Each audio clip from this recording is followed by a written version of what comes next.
چالیں وہ بہت عظیم ہیں. ویسے قرآن میں آتا ہے کہ شیطان کی چالیں بہت کمزور ہیں، لیکن شیطان کی چالیں اللہ کی تدبیر کے آگے بہت کمزور ہیں. لیکن یہ کہ جو ہوم پالیٹکس ہوتی ہے اس میں تو مردوں کو پتہ ہی نہیں ہوتا گھر میں کھچڑی کیا پک رہی ہے، ساس بہو کا کیا معاملہ چل رہا ہے، اور جٹھانی اور نند اور دیورانی نے کیا کھچڑی بنائی ہے. وہ تو بیچارہ آفس سے آتا ہے، اسے کچھ انسٹرکشن دی جاتی ہیں، اس کے مطابق عمل کرتا ہے، اس سے کسے فائدہ ہو گیا کسے نقصان ہو گیا انہیں تو آسے پاسے پتہ نہیں ہوتا. تو ہوم پالیٹکس پر زیادہ گہری نظر ہوتی ہے خواتین کی. تو اس لیے یہاں کہا گیا کہ مردوں کے مقابلے میں خواتین کی تدبیریں جو ہے وہ بڑی عظیم ہوتی ہیں. پھر عزیز مصر نے کہا یوسف عارض عن ھذا، اے یوسف جانے دو اس بات سے، واستغفری لذنبک، اور زلیخا سے کہا کہ معافی مانگو اپنے گناہ کی، انکی کنتی من الخاطئین، بے شک تم ہی خطا کاروں میں سے ہو. آگے بھی شہر کی عورتوں کا حال بیان ہو رہا ہے. اب یہ خبر زلیخا تو چھپانا چاہتی تھی لیکن یہ پھیل گئی، اور دلچسپی ہوتی ہے باقی شہزادیوں کو بھی اور بڑی بڑی جو عہدوں پر جو لوگ تھے ان کی بیگمات کو بھی کہ عزیز مصر کی بیگم کے خلاف ایسی بات آئی ہے تو کیا ہے. سب کو یہ ٹو لگ گئی کہ بھئی معلوم کریں کہ اصل معاملہ ہے کیا. تو ان سب نے دلچسپی دکھائی. تو شہزادیاں اور وزراء کی بیویاں ان سب کو جو ہے وہ خیال ہوا. وقالا نسوۃ فی المدینہ، اور کہنے لگی عورتیں شہر میں، امرأۃ العزیز، یہ عزیز مصر کی بیوی، تراود فتاہا عن نفسی، اس نے ورگلانا چاہا وہ بھی اپنے غلام کو اس کے نفس کی حفاظت سے، قد شغفہا حبا، اور اس نے تو اپنی محبت میں فرشتہ کر لیا اسے، انا لنراہا فی ضلال مبین، اور وہ کہنے لگی ہم تو دیکھتے ہیں زلیخا کو صریح گمراہی ہے. یعنی اس میں مفسرین نے لکھا ہے کہ انہیں یہ تشویش تھی کہ کسی بڑے شہزادے کسی اور اپنے شوہر سے بڑے منصبدار سے عشق کرتی تو بات بھی تھی، غلام پر دل کیوں لے آئی، غلام میں ایسی کون سی ایسی خاص بات ہے. تو فلما سمعت بمکرہن، جب زلیخا نے سنی ان کی یہ باتیں، تو جب زلیخا تک پہنچی ان کی یہ باتیں، اس میں مکرہن کہا گیا قرآن میں. یعنی اس میں ایک بات یہ آ رہی ہے کہ یہ خواتین کا مکر تھا اس طرح کی باتیں کرنا، ان کی بھی ایک سازش تھی، کیونکہ وہ دیکھنا چاہتی تھی یوسف کو کہ یہ کون سا ایسا آدمی جس نے اتنی زبردست خاتون کو بھی ورگلا دیا، تو ہم بھی دیکھیں وہ کیا شے ہے. تو اس کے لیے انہوں نے یہ جو ہے مکر کیا کہ یہ بات مشہور کی تاکہ تنگ آ کے کوئی سبب پیدا کرے زلیخا ان سے بات چیت کا. تو آگے پھر زلیخا بھی سمجھ گئی، اس نے کہا ارسلت الیہن، تو بلا بھیجا ان سب کے سب کو، یعنی انہیں ایک دعوت نامہ بھیجا زلیخا نے. وَآتَدَتْ لَهُنَّ مُتَّكَأً، اور پھر تیار کیا ان سب کے لیے ایک مجلس جو تکیہ گاہوں کی تھی. وَأَتَتْ كُلَّ وَاحِدَةٍ مِّنْهُنَّ سِكِّينًا، اور دے دی ان میں سے ہر ایک کو ایک چھری، یعنی پھلوں کی ایک ٹوکری سامنے رکھی، ایک چھری رکھی، اور انہیں تکیے لگا کر جو ہے بٹھایا ان پر.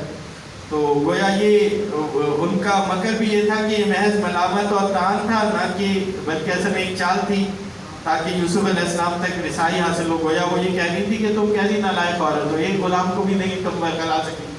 تو اس کا جواب زلیخا نے اس طرح دیا کہ انہیں بلایا کہ اچھا ہو ادھر آؤ تمہیں بتاتی ہوں کیا شے ہے یہ. وقالت اخرجوا علیہن، پھر جب وہ سب مگن ہو گئی پھل کاٹنے میں تو حکم دیا زلیخا نے یوسف علیہ السلام کو کہ نکلو ان کے سامنے سے. فلما رأینہ اکبرنہ، جب ان عورتوں نے دیکھا یوسف علیہ السلام کو تو اپنے تصور سے کہیں بڑھ کر جانا انہیں، ورنہ خیال ہی بنا لیتا آدمی کہ وہ اس طرح کا ہوگا کوئی، لیکن جو انہوں نے عورتوں نے خیال کیا تھا اس تصور سے کہیں بڑھ کر حضرت یوسف علیہ السلام تھے. وَقَطَّعْنَا أَيْدِيَهُنَّ، اور انہوں نے زخمی کر لیے اپنے ہاتھ. تو اب یہ یہاں قطعنا ہوتا تو اس کا مطلب ہوتا ہے ایکسیڈنٹلی زخمی کر لیے. قطعنا باب مفعلہ ہے، اس میں ہوتا ہے جان بوجھ کر ہاتھ کاٹ لیے اپنے، زخمی کر لیے. وجہ یہ تھی کہ یوسف علیہ السلام کی توجہ حاصل کر سکے.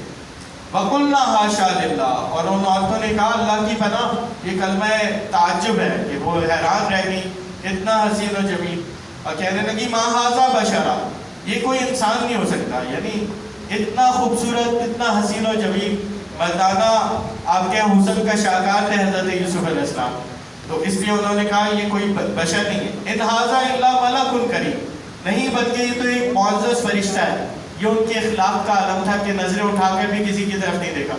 تو ایک تو حسن و جمال، دوسرا اتنا اعلیٰ اخلاق. تو وہ عورتیں دنگ کی دنگ رہ گئیں.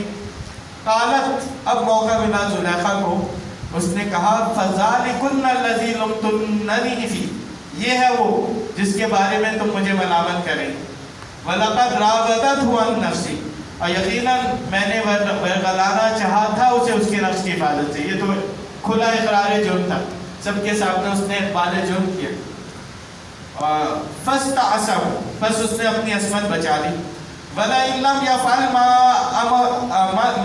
أَأْمُرُهُ، اور ساتھ ہی اس نے ارادہ کیا کہ اگر وہ ایسا نہ کرے گا جو میں اسے حکم دیتی ہوں، لا یسجنن، تو وہ ضرور قید کیا جائے گا. ولا یکون من الصاغرین، اور ہو جائے گا ذلیلوں میں سے.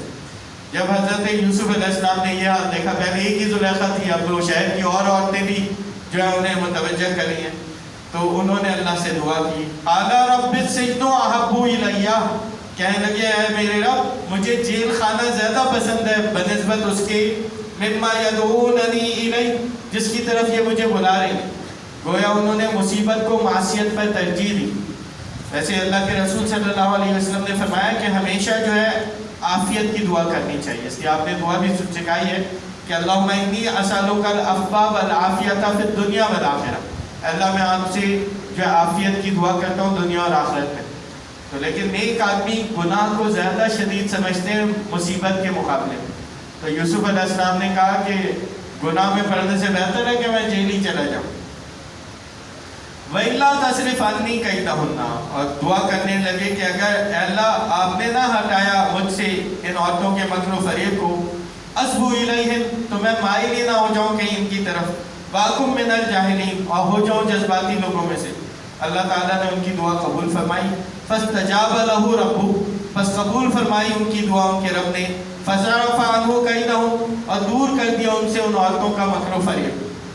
انہو هو السمیع العلیم، کیوں؟ کیونکہ وہ اللہ تو سب کچھ سننے والا، سب کچھ جاننے والا.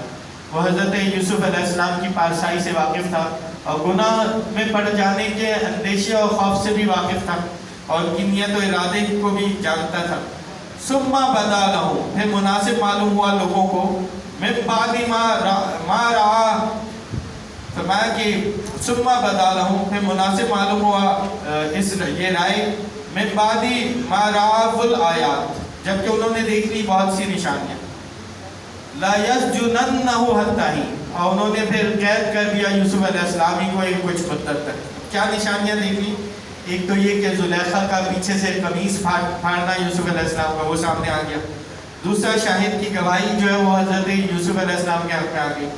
پھر زلیخا کا اقبال جرم سامنے آ گیا. پھر خواتین کا اپنی انگلیاں زخمی کرنا سامنے آ گیا. تو یہ اکثر یہ ہوتا ہے کہ جب ظالم کو نہیں پکڑ سکیں تو مظلومی کو قید کر دیتے ہیں.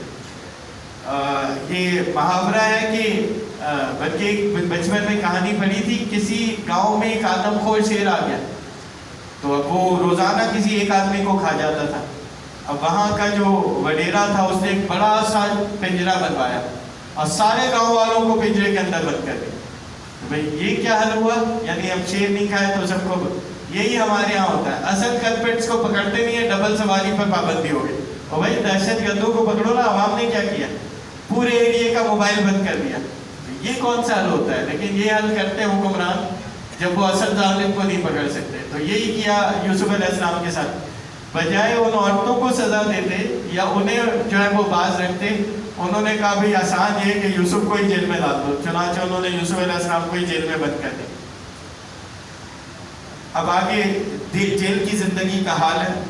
وَدَخَلَ مَعَهُ السِّجْنَ فَتَيَانِ، اور ان کے ساتھ داخل ہوئے جیل خانے میں دو نوجوان. ایک ساقی تھا جو بادشاہ کو شراب پلایا کرتا تھا، اور دوسرا خباز تھا جو بادشاہ کے لیے کھانے بناتا تھا، روٹی پکاتا تھا. تو ان دونوں پر بادشاہ کو زہر دینے کا الزام تھا. بادشاہ کے کھانے میں زہر تھا تو بادشاہ بچ گیا، لیکن ان لوگوں کو پکڑ لیا گیا اور انہیں جیل میں ڈال دیا گیا کہ بھئی تم نے بادشاہ کو زہر دیا. قالا احدہما، تو کہا ان دونوں میں سے ایک نے، انی ارانی اعصر خمرا، بے شک میں نے خواب میں دیکھا کہ میں نچوڑ رہا ہوں شراب. وقال آخر، اور دوسرے نوجوان نے کہا، انی ارانی احمل فوق راسی خبزہ، میں دیکھتا ہوں کہ میں اٹھائے ہوئے ہوں اپنے سر پر روٹیاں.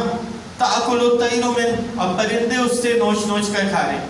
فنبئنا بتاویلہ، بس ہمیں بتائیے اس کی تعبیر. انا نراک من المحسنین، بے شک ہم تو دیکھتے ہیں آپ کو بڑے نیکوکاروں میں سے. تو جیل میں بھی لوگوں نے پہچان لیا کہ یوسف علیہ السلام بڑے نیک آدمی ہیں. تو ایک شراب پلانے والا اور دوسرا روٹیاں پکانے والا، دونوں پر الزام تھا، دونوں نے اپنا اپنا خواب سنایا. اب حضرت یوسف علیہ السلام نے تعبیر بتانے سے پہلے انہیں تسلی دی، اور انہوں نے دیکھا کہ یہ دونوں متوجہ ہیں تو یہ موقع اچھا ہے انہیں توحید کی دعوت دی جائے. ہر دائی یہ دیکھتا ہے کہ اگر کوئی اس کی بات سننے پر آمادہ ہے تو وہ چاہتا ہے کہ اس میں بہترین بات، بہترین نصیحت انہیں کر دی جائے، یعنی دینداری سکھائی جائے. قَالَ لَا يَأْتِيكُمَا طَعَامٌ تُرْزَقَانِ، یوسف علیہ السلام نے فرمایا کہ نہیں آتا تمہارے پاس کھانا جو تمہیں دیا جاتا ہے، إِلَّا نَبَأْتُكُمَا بِتَأْوِيلِهِ، مگر میں بتا دیتا ہوں اس کی تعبیر. یعنی ایک تو اس کی تشریح کی گئی ہے کہ کھانا آنے سے پہلے میں بتا دیتا ہوں آج دال روٹی آئے گی، آج چاول آئیں گے، آج سبزی آئے گی، تو وہی نکلتا تھا. تو اس سے بھی ان قیدیوں کو اندازہ ہو گیا کہ یہ تو بڑے نیک آدمی ہیں، انہیں تعبیر معلوم ہوتی ہے چیزوں کی. اور ایک تفسیر یہ کی گئی ہے کہ تمہارا کھانا آنے سے پہلے جو تم نے مجھ سے خواب بیان کیا اس کی تعبیر میں بتا دوں گا، یہ بھی تفسیر ہے. تو معاملہ یہ ہے کہ ایک اچھا خطیب ہوتا ہے جو ٹائم بتا دے کہ بھائی میں اپنی بات اس وقت تک پوری کر لوں گا.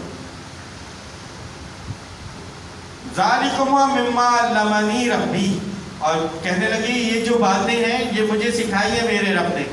انی ترکت ملت قوم، کیونکہ ہم نے چھوڑ دیا طریقہ اپنی قوم کا، لا یؤمنون باللہ، جو ایمان نہیں رکھتے تھے اللہ پر، وہم بالآخرۃ ہم کافرون، اور آخرت کا بھی وہ انکار کرتے تھے.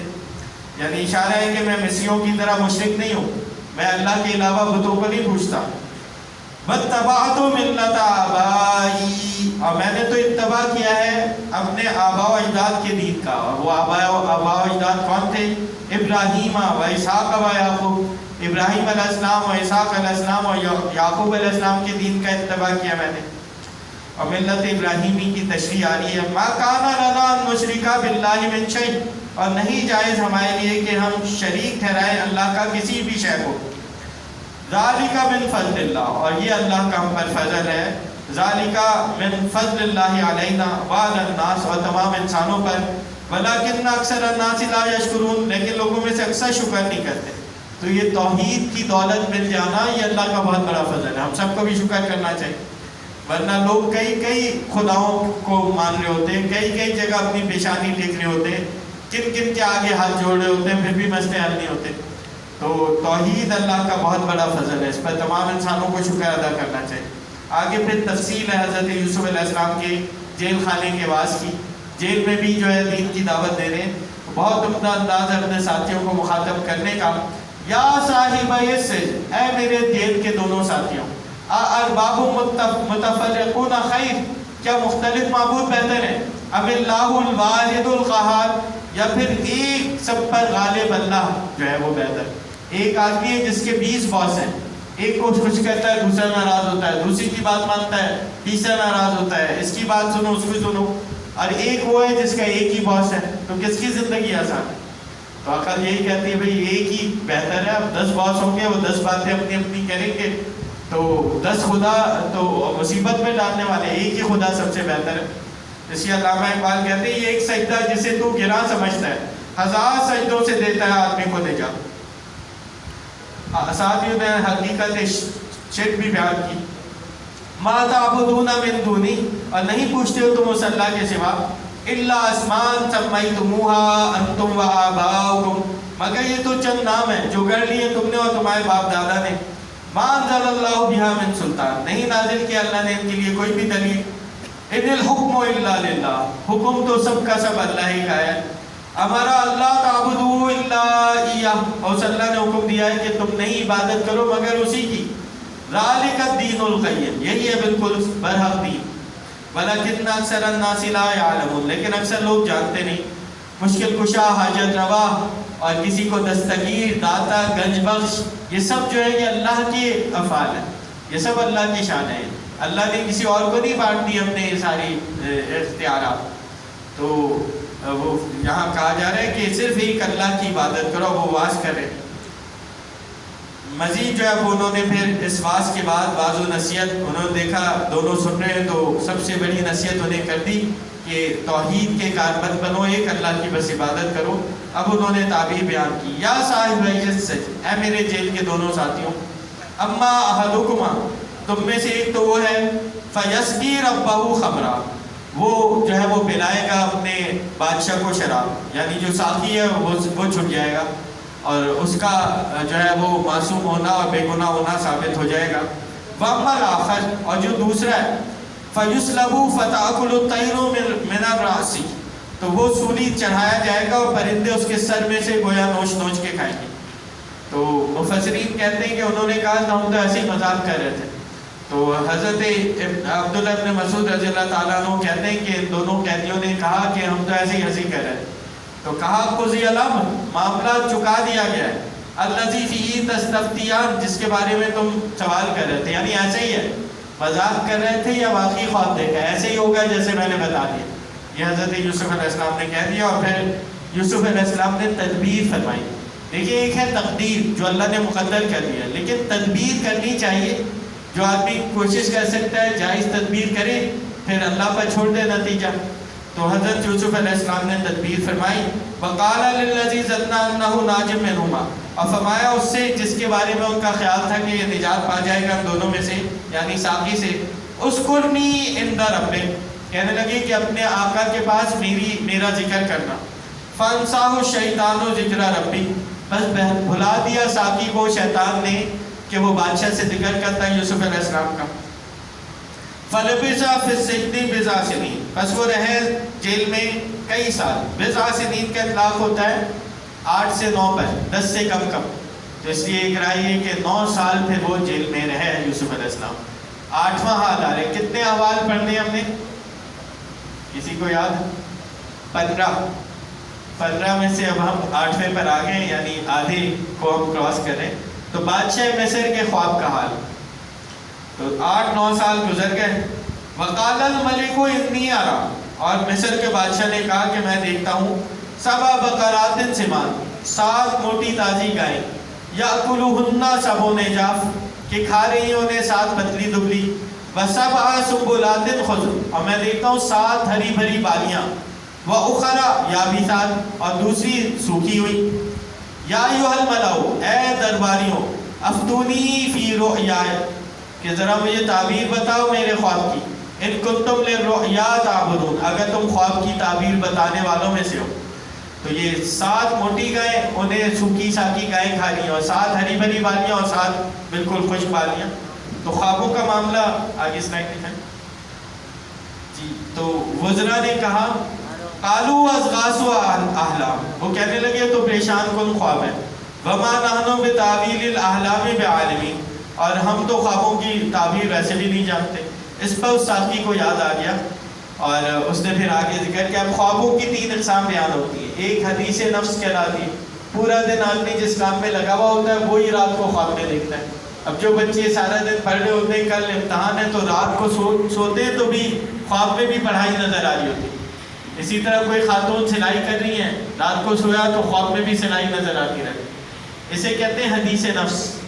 اور اسے اضغاث و احلام جو ہے اس سے پریشان کن خواب ہوتے ہیں، اور انہیں جو ہے وہ تصویر شیطانی بھی کہتے ہیں، ڈرامنے خواب آ جانا، پریشان کن خواب آ جانا، کوئی بے حیائی اور فحاشی قسم کے خواب دیکھ لینا، تو یہ شیطان کی طرف سے ہوتے ہیں۔ اور تیسرے خواب کہلاتے ہیں رویائے صادقہ، یہ سچے خواب ہیں، انہیں الہام ربانی بھی کہتے ہیں، مبشرات بھی کہتے ہیں۔ بخاری شریف میں آیا ہے کہ سچے خواب نبوت کا 46واں حصہ ہے، 46 حصہ۔ تو یہ خواب ضروری نہیں ہے انبیاء کو سچے خواب آئیں۔ آپ دیکھیں یہ مصر کا بادشاہ یہ کوئی نبی بھی نہیں ہے، تو اس نے بھی خواب دیکھا سچا خواب، اور وہ جیل کے 2 قیدی جو تھے ساقی اور خباز، انہوں نے بھی سچے خواب دیکھے۔ تو خواب کسی بھی انسان کو آ سکتے ہیں۔ البتہ حدیث میں آتا ہے کہ خواب اس وقت تک رکے رہتے ہیں جب تک کہ ان کی تعبیر نہ کر دی جائے، تو جب تعبیر سنائی جاتی ہے تو ان کا اثر ظاہر ہو جاتا ہے۔ اس لیے پسندیدہ ہے کسی اہل علم سے خواب بیان کیا جائے، ہر ایک کو خواب نہیں سنانا چاہیے، اور ایسے اہل علم سے جس سے ایک محبت کا تعلق بھی ہو، تاکہ وہ ایک اچھی تعبیر کرے، اور یہ بھی ایک پورا فن ہے۔ آپ صلی اللہ علیہ وسلم نے ایک موقع پر مدینہ میں اپنی عادت بنائی تھی، فجر کے بعد آپ پوچھتے تھے کس نے کیا خواب دیکھا، اور پھر آپ اس کی تعبیر بھی بیان کرتے ہیں. تو بہرحال یہ تعبیر جو ہے یعنی خواب دیکھنا یہ بھی ایک حقیقت ہے. آگے ساتھی کا جو ہے اسے اپنا وہ بھولا ہوا بات یاد آ گئی.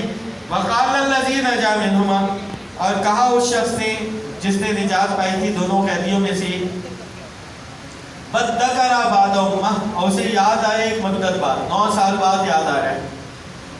انا انبئکم بتاویلہ فارسلون، اس نے کہا میں بتاتا ہوں بادشاہ کے اس خواب کی تعبیر، مجھے ذرا بھیجو.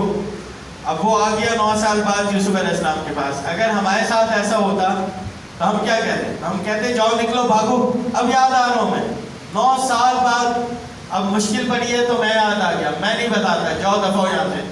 اب یہ کہتے ہیں یا میں کہتا پہلے مجھے آزاد کرو پھر میں خواب کی تعبیر دوں گا. لیکن حضرت یوسف علیہ السلام اس طرح کی کوئی بات نہیں کی، نہ صرف خواب کی تعبیر بتائی بلکہ تدبیر بھی بتائی کہ کیا کرو اس کے لیے. تو یہ انبیاء بہت اونچے لوگ ہوتے ہیں. تو یوسف ایھا الصدیق، اب وہ پہنچ گیا ساتھی، کہنے لگا اے یوسف، اے بہت اچھے دوست، افتنا فی سبع بقرات سمان، ذرا مجھے تعبیر تو بتائیے 7 موٹی تازی گایوں کے متعلق. یاکلہن سبع عجاف، کہ کھا رہی انہیں 7 بالکل دبلی پتلی، وسبع سنبلات خضر، اور 7 ہری بھری بالیاں ہیں، واخری یابسات، اور دوسری سوکھی ہوئی ہیں. لعلی ارجع الی الناس، کہ میں واپس جاؤں لوگوں کے پاس، لعلہم یعلمون، تاکہ انہیں بھی علم ہو جائے. ایک رائے یہ کہ آپ کی علم کا علم ہو جائے کہ آپ کتنی بڑی شخصیت ہیں، دوسرا یہ کہ انہیں بھی پتہ چل جائے کہ اس خواب کی تعبیر کیا ہے. تو اگر آپ شوق رکھتے ہو تو سورہ یوسف کی روشنی میں علم و حکمت کے موتی، میرے استاد گزرے حافظ انجینئر نوید احمد صاحب، اللہ تعالیٰ غریب کے رحمت کریں، انتقال ہو گیا. تو انہوں نے تقریباً 200 سے اوپر نکات جو ہے لکھے ہیں اس میں کہ بھئی اس آیت سے کیا کیا علم و حکمت کے موتی نکلتے ہیں. اور یہ بھی ابھی ابتدائی ہے، یعنی آدمی غور و فکر کرے تو اور بھی بہت سارے علم و حکمت کے موتی نکل سکتے ہیں. قال تزرعون 7 سنین دأبا،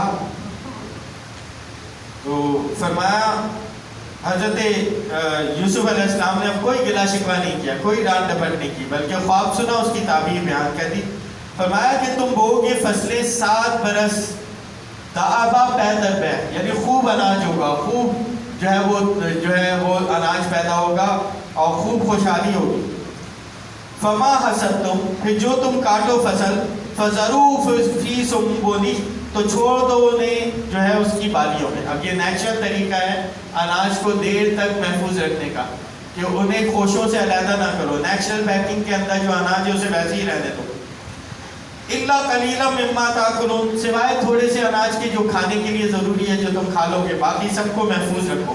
ثم یاتی من بعد ذلک، پھر آئیں گے ان 7 خوشحالی کے سالوں کے بعد، 7 شداد، 7 بڑے سخت سال. یاکلنا ما قدمتم لہم، کہ کھا جائیں گے جو کچھ تم نے پہلے سے جمع کر کے رکھا ہوگا ان سالوں کے لیے. یعنی پہلے خوشحالی کے 7 سال، اس کے بعد خوش سالی کے 7 سال آئیں. الا قلیلا مما تحسنون، سوائے تھوڑے سے اناج کے بچے گا جو تم محفوظ رکھو گے. پھر مفسرین لکھتے ہیں کہ یہاں تک تو خواب تھا، آگے پھر جو ذکر کیا حضرت یوسف علیہ السلام نے وہ وحی کے ذریعے تھا، اور انہوں نے پھر بتایا ثم یاتی من بعد ذلک عام، پھر 7 خوشحالی کے سال، پھر 7 خشک سالی کے سالوں کے بعد 1 سال ایسا آئے گا فیہ یغاث الناس، کہ بارش ہوگی لوگوں پر، وفیہ یعصرون، اور پھر وہ اس میں پھلوں کا رس نچوڑیں گے، یعنی پھر معمول پر زندگی آ جائے گی. یہاں سے پھر بادشاہ مصر سے ملاقات کا حال ہے. ساتھی نے جا کر جب بادشاہ کو یہ بتایا، بادشاہ نے پوچھا بھئی یہ تمہیں کہاں سے معلوم ہوا؟ اس نے کہا وہ جیل میں ایک شخص ہے اور وہ جانتا ہے خوابوں کی تعبیر.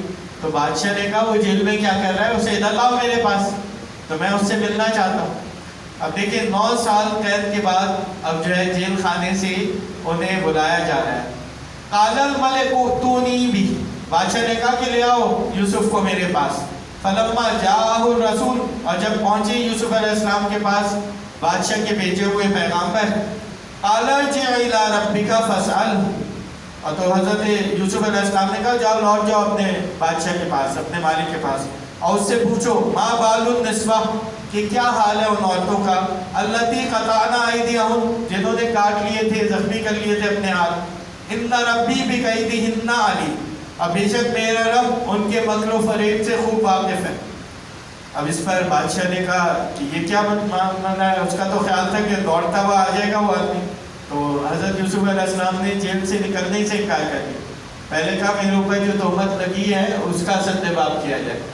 بخاری شریف کی روایت ہے اس آیت کے موقع پر آپ نے کہا تھا کہ اگر میں اتنے عرصے قید میں رہتا جتنے عرصے یوسف علیہ السلام تھے تو آزادی کی اس پیشکش کو فوراً قبول کر لیتا. شاعرین حدیث لکھتے ہیں یا تو آپ نے توازن کہا یعنی حضرت یوسف علیہ السلام کی استقامت کی تعریف میں، یا پھر یہ ہمیں تعلیم دی ہے کہ بادشاہ موڈی ہوتے، ابھی تو موڈ ہے آزاد کرنے کا، بعد میں موڈ بدل گیا تو انہیں یاد بھی نہیں آئے گا اور 20 سال گزر جائے گی. تو گویا ہمیں تعلیم یہ ہے کہ اگر ایسا موقع ہے تو آدمی آزاد ہو جائے. لیکن اب یہ استقامت ہے حضرت یوسف علیہ السلام کی، انہوں نے کبھی ان عورتوں کا پہلے معاملہ معلوم ہو. کالا ما خطبکن، اس پر بادشاہ نے بلا بھیجا اور عورتوں کو کہا بھی تمہارا کیا حال ہے؟ اس راوتن یوسف عن نفسی، کہ تم نے ورگلانا چاہتا یوسف علیہ السلام کو ان کے نفس کی حفاظت سے. قلنا حاشا للہ، تو ان عورتوں نے کہا اللہ کی پناہ، ما علمنا علیہ من سوء، ہم نے نہیں پایا تھا یوسف میں کسی بھی برائی کو، وہ تو بڑا نیک آدمی.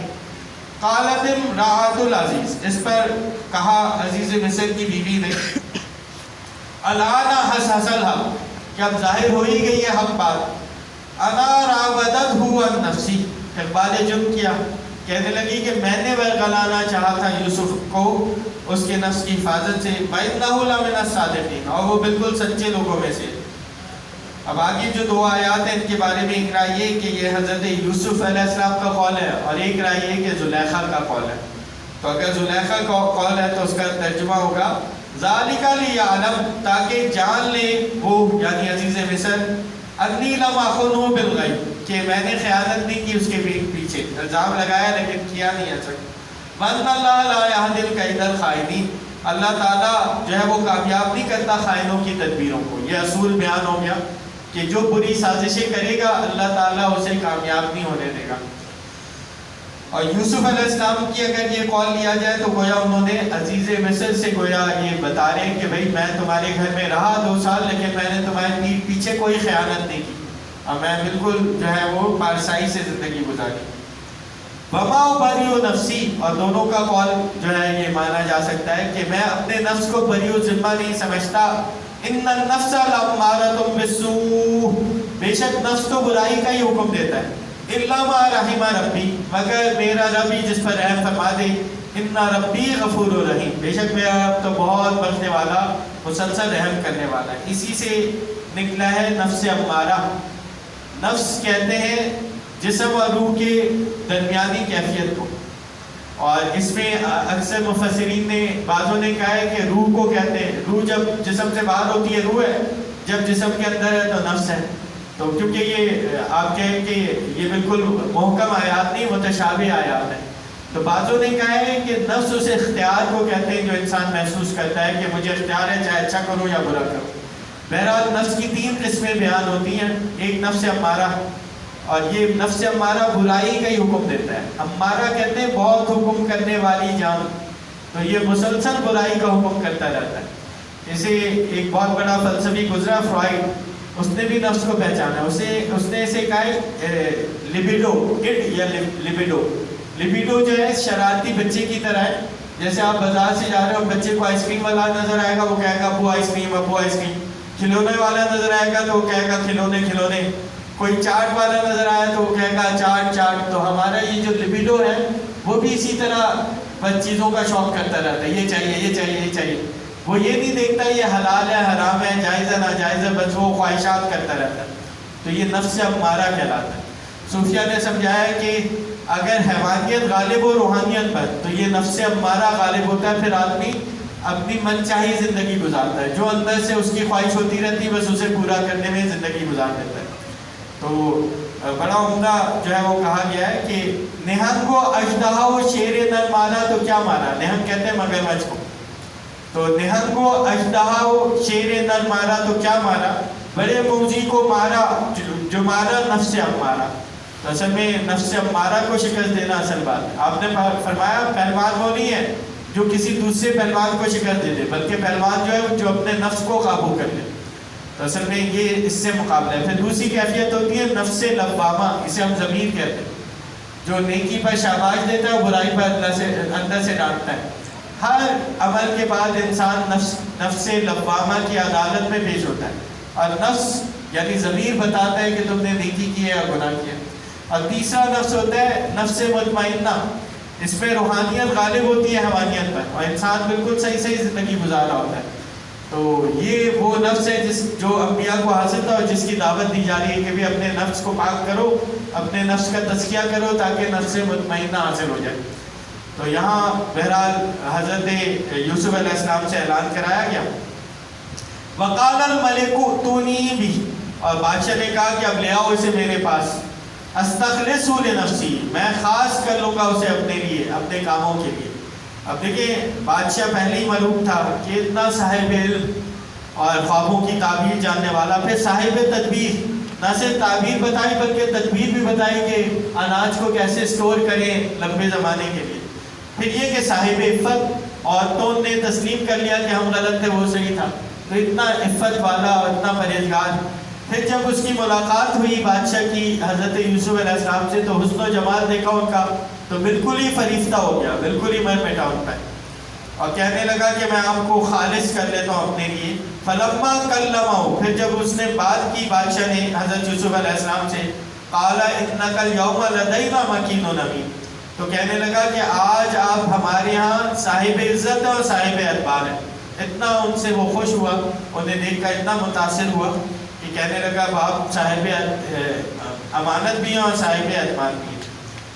اور اوصاف خازن کیا ہوتے ہیں، یا آپ کہیں کہ وزیر خزانہ کے اوصاف کیا ہونے چاہیے.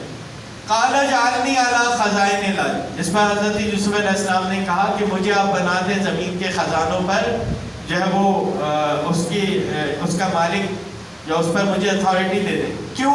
انی حفیظ علیم، بے شک میں حفاظت کرنے والا بھی اور جاننے والا بھی. یہ دو چیزیں ہونی چاہیے وزیر خزانے کے بعد. ایک تو صاحب علم بھی ہو، اسے پتا ہو زمین پہ خزانے کہاں ہیں، یا یہ کہ پروڈکشن کیسے بڑھائی جا سکتی ہے، جی ڈی پی کو کیسے بڑھایا جا سکتا ہے، تو صاحب علم بھی ہو. دوسرا وہ محافظ بھی ہو، وہ یہ جو مال و دولت ہے اس میں خیانت کرنے والا نہ ہو. اب دنیا میں جو صاحب علم ہوتا ہے وہ حفیظ نہیں ہوتا، جو حفیظ ہوتا ہے وہ علم نہیں ہوتا. تو یہ دونوں صفات اگر مل جائے تو یہ بڑے قیمتی لوگ ہوتے ہیں. اور جب عوام کو ضرورت ہو اور آدمی سمجھتا ہو کہ میرے علاوہ اور کسی میں وہ استعداد نہیں ہے کہ اس مشکل میں کام آ سکے، تو اپنے آپ کو بھی پیش کیا جا سکتا ہے. ورنہ اسلام میں منصب کے لیے اپنے آپ کو پیش کرنا پسندیدہ نہیں ہے، لیکن مشکل حالات میں اپنے آپ کو پیش کیا جا سکتا ہے، جیسے کہ حضرت یوسف علیہ السلام نے پیش کیا. اللہ تعالیٰ فرما رہے ہیں یہ حسن تدبیر خدا بندی تھی، کہاں گاؤں سے اٹھا کر یوسف علیہ السلام کو اتنی بڑے ملک میں لے آئے، انہیں بادشاہت کے گر سکھائے اللہ نے، اور پھر ان کو یہ اعزاز عطا فرمایا. کذالک مکننا لیوسف فی الارض، اسی طرح ہم نے قوت دی یوسف علیہ السلام کو ملک میں. یتبوأ منہا حیث یشاء، اور وہ جاتے تھے وہاں جہاں چاہتے تھے. اب ان کے دورے ہوئے مختلف کھیتوں میں، باغات میں، مصر کے مختلف علاقوں میں دورے کرتے تھے حضرت یوسف علیہ السلام.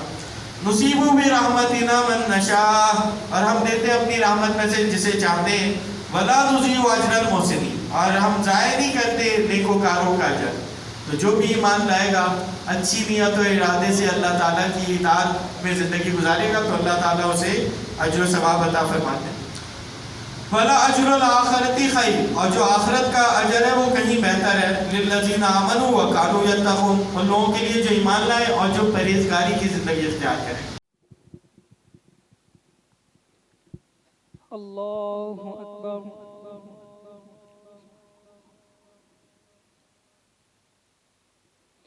الحمد لله رب العالمين الرحمن الرحيم مالك يوم الدين إياك نعبد وإياك نستعين اهدنا الصراط المستقيم صراط الذين أنعمت عليهم غير المغضوب عليهم ولا الضالين.